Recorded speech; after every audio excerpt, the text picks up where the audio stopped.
Siemano wszystkim, z tej strony Konraduser i witam w czwartym odcinku przeglądu przełączników mechanicznych. Zajmiemy się w nim switchami trochę bardziej egzotycznymi niż w odcinkach poprzednich, a ściślej są to Cherry Green, który jest switchem klikającym znanym z większego oporu niż Blue.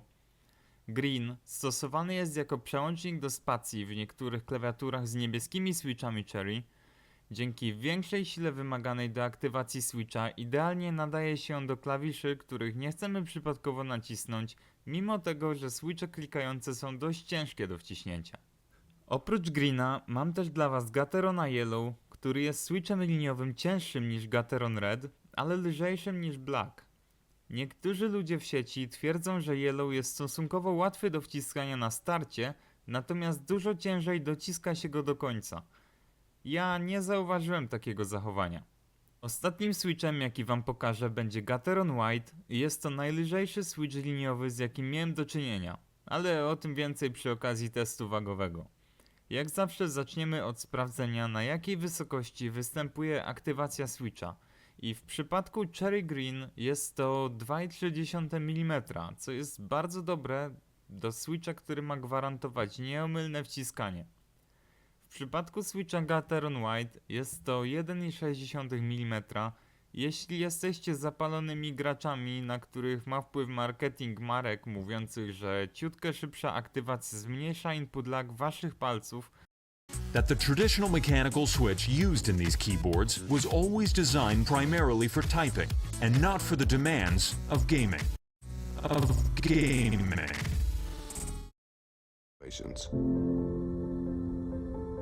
To help refine all aspects. But above all, it takes an unwavering passion in the most demanding situations. To help refine all aspects. But above all, it takes an unwavering passion to pursue and surpass perfection.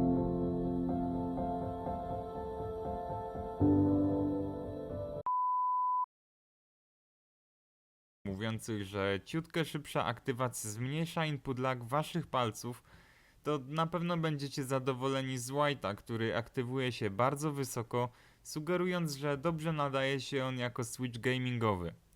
Zaś Gateron Yellow aktywuje się po przebyciu przez switch 2,3 mm, czyli tej samej odległości co w Cherry Greenie.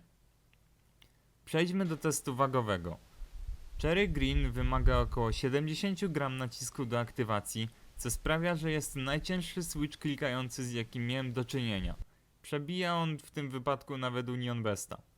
Jednak na uwagę zasługuje fakt, że switch nie skrzypi i nie jest toporny, za co należą się Cherry brawa, bo im switch cięższy, tym gorzej z tą płynnością.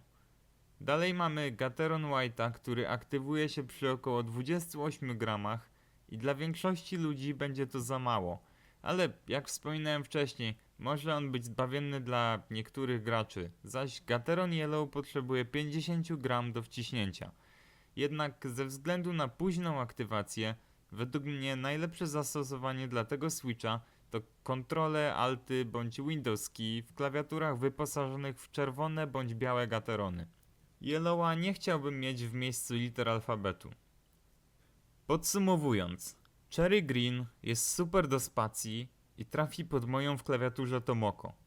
Yellow od Gaterona jest dobry do klawiszy, których nie chcemy wcisnąć omyłkowo, jak na przykład Windows Key, a White to ciekawy switch dla wszelkich graczy gwarantujący szybkie rejestracje i niewielkie wymagania odnośnie nacisku.